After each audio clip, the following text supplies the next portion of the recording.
thing similar. Like, I have this big issue with ticket prices in festivals, especially. But like, just on that seeing why you can thing, it's like I got the opportunity to see Mark Lanigan. He was the lead singer in the Screaming Trees, another big band for my era. He'd done some duet albums with Isabel Campbell.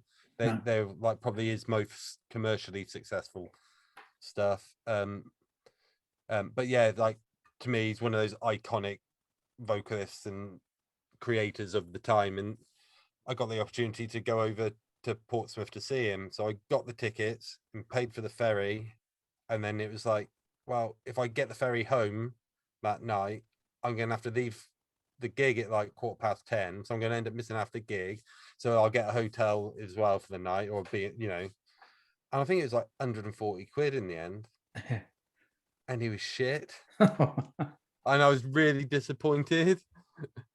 And I was just like, oh. But had I not gone, if I'd not gone because of the money, I'd been forever going, oh, I wish I'd come see Mark Lanigan. Yeah. But like, what gets me nowadays is like the price of tickets and the price of festivals, especially, is that you can't afford to just go for shits and giggles. You can't afford to just go and see who's on. So we went, like, we lived on the Isle of Wight. We had the Isle of Wight Festival on our doorstep for the best part of the last decade. We've moved since. But I've got no worries about paying 200 quid a ticket when the headliners are Tom Petty, Pearl Jam, Bruce Springsteen. 2012 that was, and that's fantastic. And there was other bands in the day, but that's three of my top 20. Well, certainly two of my top 10s, and then add Petty on there. And like I say, everyone loves Petty. So, but like, one year, the only band I would have watched for the whole of the festival was Counting Crows, and they were on at 2:00 in the afternoon. Wow, yeah. So I'm not paying 200 quid for a ticket to watch a band play for at best 45 minutes. Yeah. Whereas we used to pay 80 quid for a weekend ticket to Reading. Yeah. I'll say it didn't matter that if no one was playing, because there was always someone playing. So I saw Beastie Boys headline in Reading. I've seen Pearl Jam headline in Reading. Bad Religion in a tiny little tent. I saw Foo Fighters at 2:00 in the afternoon. Wow. On the main stage at Reading. The year before, I saw them headline in a tiny tent. Blink 182, first band on the Vans Warp Tour. 80 quid a ticket. Yeah. I was like, Manic Street Preachers, Supergrass, Fun Loving Criminals, Rancid, Shelter, Frank Black and the Catholics, Feeder. I don't like Feeder, but Feeder are on. All those bands were on one day up in Leeds in about 2003, 2002, 2003. Yeah, you're not getting that now, are you? And that was like 80 quid for the weekend ticket. Yeah. I think like and the Isle of Wight Festival, I'm going to really shit on it now.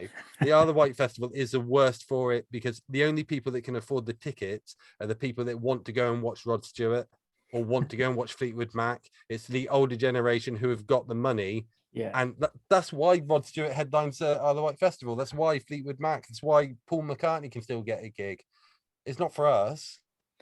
It's for our mums and dads to go along and they've turned it pretend they're into still that, haven't they? hippies. Yeah, they've turned it into it.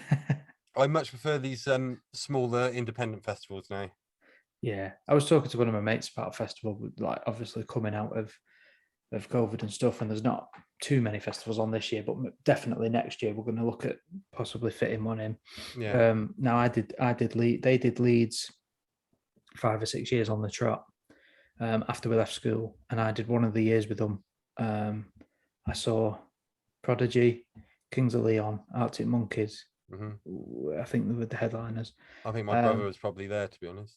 Yeah, he used to love going up to Leeds. Like, he went every year, like 4 years on the trot. Yeah, like mid 2000s. I was around 18. I would have been. Yeah. I think. So I did that with them, and 100 quid a ticket, maybe something like that, 120 for the weekend. But now you're looking at what? Probably about 300, are they? Yeah. Oh, easy. Yeah.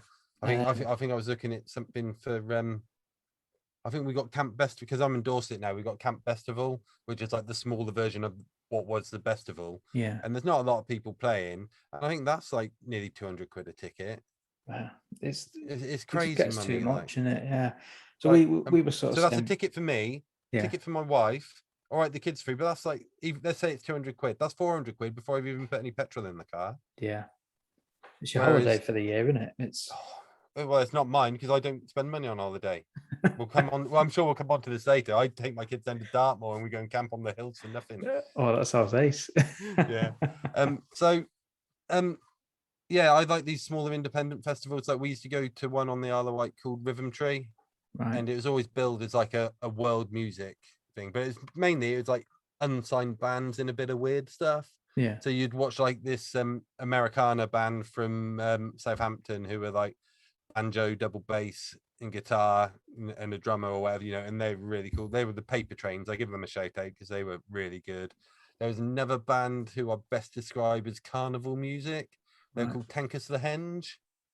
They've had a couple of singles played, but again, this is it. It's that sort of unsigned band, and but it was like 70 quid for a ticket for the whole weekend. But that's it. You can afford that. Yeah, and you're going to find something that's around your, being live music anyway. You sort of enjoy most things, won't you? That's it. Yeah, and a couple of other good ones. I've been made aware of. There's it's been cancelled again for this year. It's a Rebellion up in I think it's up in Morecambe or Blackpool, and that's like a grassroots underground punk festival.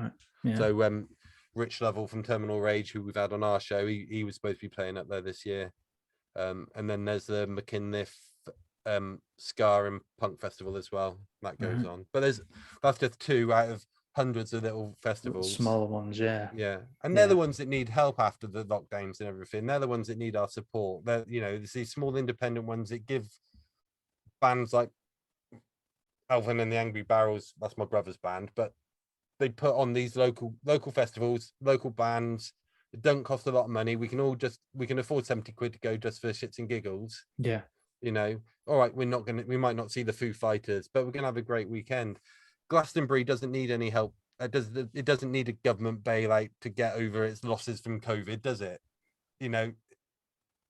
Let's support local bands, local festivals, even if it's like a pub that puts a punk night on in one of their back rooms. Yeah. Go along, give them your money, like. Yeah.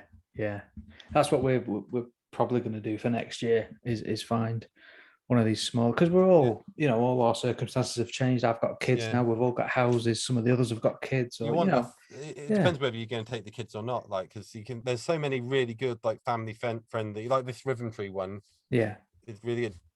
I'm hoping next year I can wangle some time without the kids, grab my brother, and we'll go up to Blackpool and go to Rebellion next year, because I think that'd be really cool. Yeah, that's it. That's what I'll probably do. I'll probably just, you're not paying out that all through the nose for a smaller festival like that, and you're going to see some good local bands that you might see in a few years' time making some waves or something, which is great. So yeah, when the kids are a bit older, I'll take them to get them interested.